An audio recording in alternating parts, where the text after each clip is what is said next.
What you're seeing is the inside of the state capitol building in Salt Lake City. The marble columns and stone that you see is from Georgia, and the artwork along the top dictates the early 19th century arrival of immigrants into what is now Utah. This is a great first place to visit on my trip through Utah because it kind of showed the background and the building blocks that made the state and the city into what it is today. I was just about to leave the state capitol building, and then I saw this replica version of the Liberty Bell that I didn't get a chance to go see when I was in Philadelphia a couple of years ago. We just ran out of time. We were at the museum and we saw through the windows, but to see pretty much the same thing is very impressive. I wish I would have saw it when I was in Philadelphia, but this will have to do. We're leaving the state capitol building now. We're heading out to the Mccune Mansion. It's about a 10-minute walk from my location, so I get to really take in the beauty of Utah and Salt Lake City in the winter. Now, I was told that there isn't as much snow this year as usual, and you can kind of see that there isn't any snow. But actually out there in the mountains, you can see there is snow. It's nice to see some snow, considering it is February 29th, and there's not much snow on the ground here. It's a nice change from what I have back home. We are approaching Mccune Mansion. This is one of the most haunted houses in America. Now, it is closed right now, but we are still going to walk up to it and see what we can see. They say there are two spirits that haunt this building. One is a man in a long black jacket, and the other is a young girl they see walking in and out of mirrors in the building. I have no idea how close we're going to get to it, but I can't wait to see it up close. So I tried filming this before, but apparently it didn't save. We are approaching Mccune Mansion.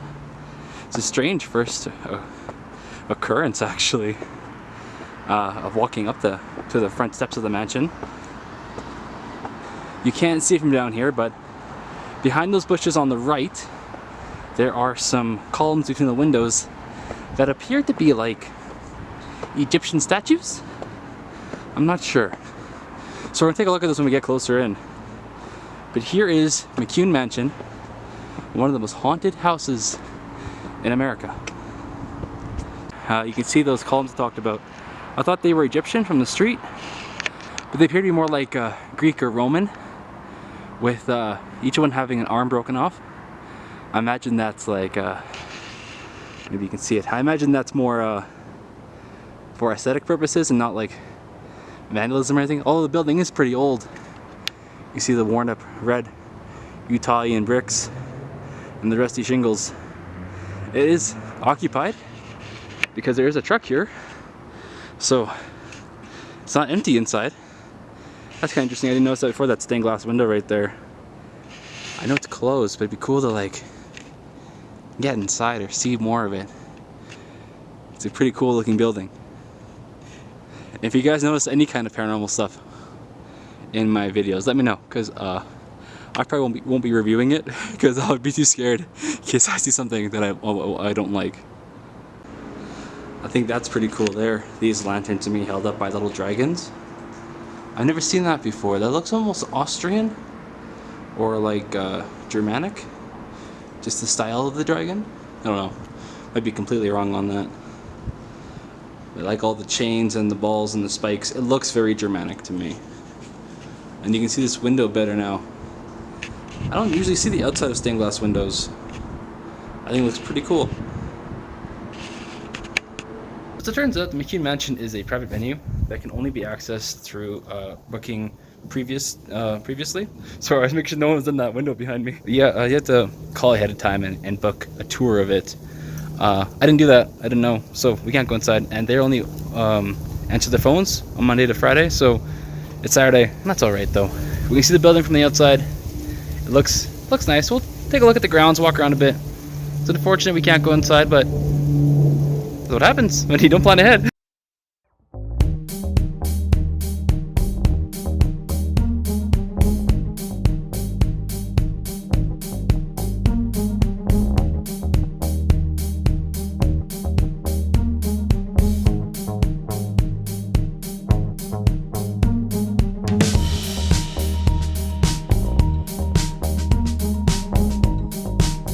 So I was just recording around the corner and I saw two guys and I thought, I'll just actually go talk to them, see what's going on about this place. So yeah, like we thought, it's closed to the public today. I had to call ahead, didn't do that. We figured that out. The guy told me though that he's worked security here for a number of years and he's never experienced anything haunted. But he has heard the stories about the young girl and about the man. And he mentioned that this building, Mccune Manor, and down the street a ways is Mccarthy Manor, are linked together. They were the families that were here. But at the same time, Joseph Smith came with the Mormons, so we are also going to Mccarthy Manor later today. We finally made our way to the Mccarthy Mansion. Now, I couldn't find much about this place being haunted online, but the Mccune Mansion and the Mccarthy Mansion, the two families were very close to each other, and in fact, I saw a little memorial outside the Mccune Mansion for McCarthy, so they're pretty much like they were best friends. Now, I don't know too much about this place yet. I'm thinking it's probably operated the same as the other mansion. Sorry about the traffic, there's like a major roadway right behind me. I think they're probably going to be closed today as well, but we'll take a look around and see what we can find. It definitely doesn't have the same foreboding feeling that the Mccune Mansion had, but it doesn't mean it's not haunted, right? Like I expected, the McCarthy Mansion is locked up tight. Now, I don't even know if one could do tours of it, because I didn't see any signage or anything like that. And I'm not finding a whole lot about it online either. Whenever I look up the McCarthy Mansion, I'll try to say that again. Whenever I look up the McCarthy Mansion, I always find stuff about the Mccune Mansion instead. So I don't think there's any kind of sinister hauntings or anything going on here.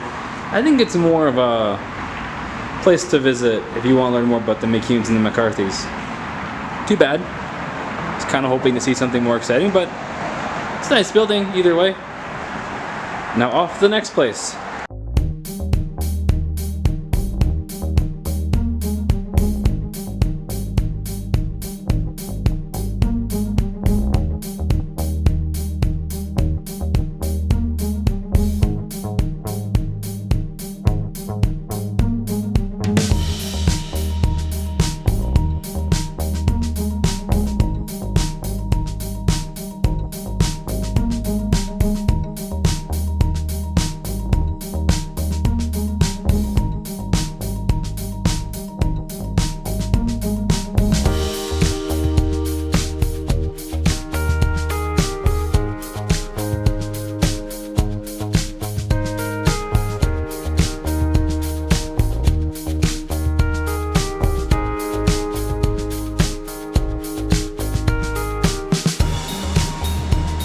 This is the Mormon temple, and this is the construction surrounding the Mormon temple.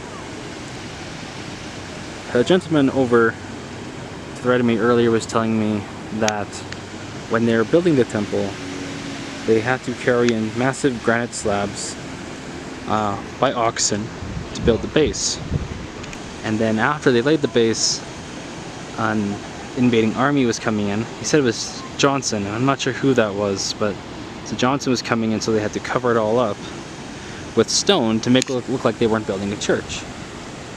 And when Johnson left, they took off the stones and found that the base had cracked. So had to haul in granite all over again. Because of the construction, I can't get too close to it. And they said the construction won't be done for another 4 years. But I was able to go up here into the Joseph Smith Memorial Building and see it from above. And it's very impressive. It reminds me very much of the churches I saw in Kiev. Unfortunately, we can't get close enough to see it.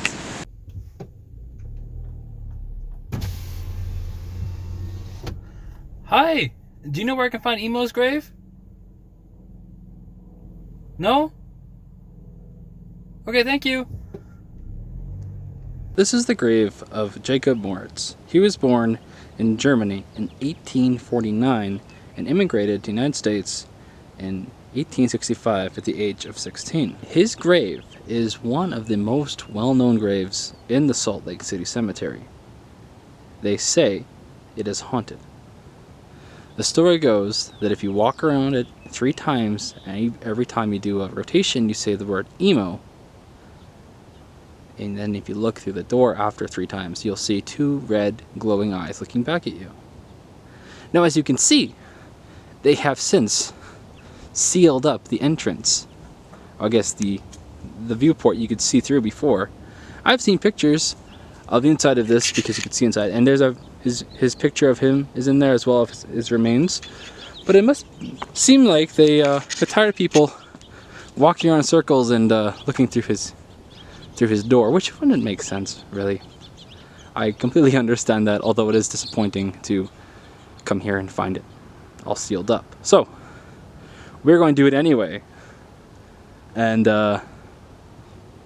see if anything happens. Okay. I guess we'll say it, then we'll start the rotation. So, emo.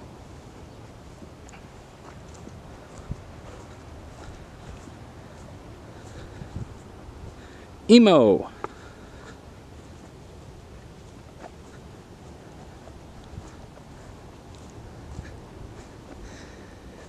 Emo. Then I think we go around. This will be the 3rd time around, and we can't look in it.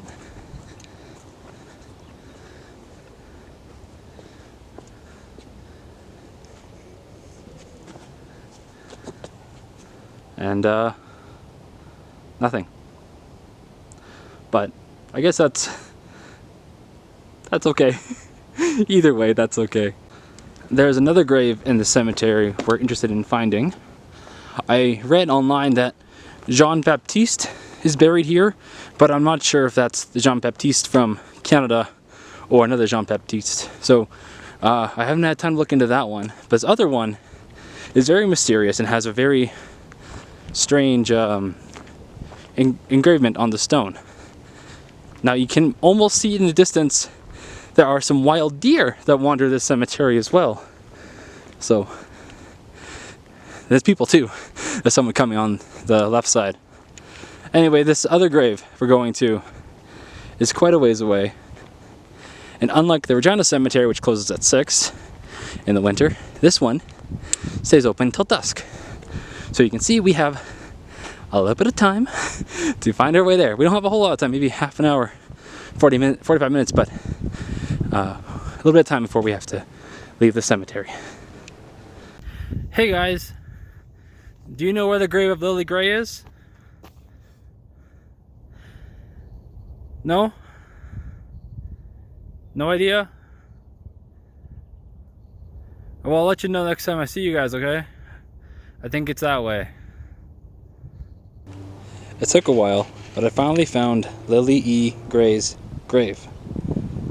It says, Lily E. Grave, victim of the beast, 666. Her grave is famous because of what it says on it. What could it mean? Some people say she was a follower of the great beast himself, Aleister Crowley, being the wickedest man in the world. But there isn't a whole lot of evidence to support that. She married a criminal for a husband, but it appeared they had a happy marriage. So it wasn't that the husband did anything to her either, she died in the hospital.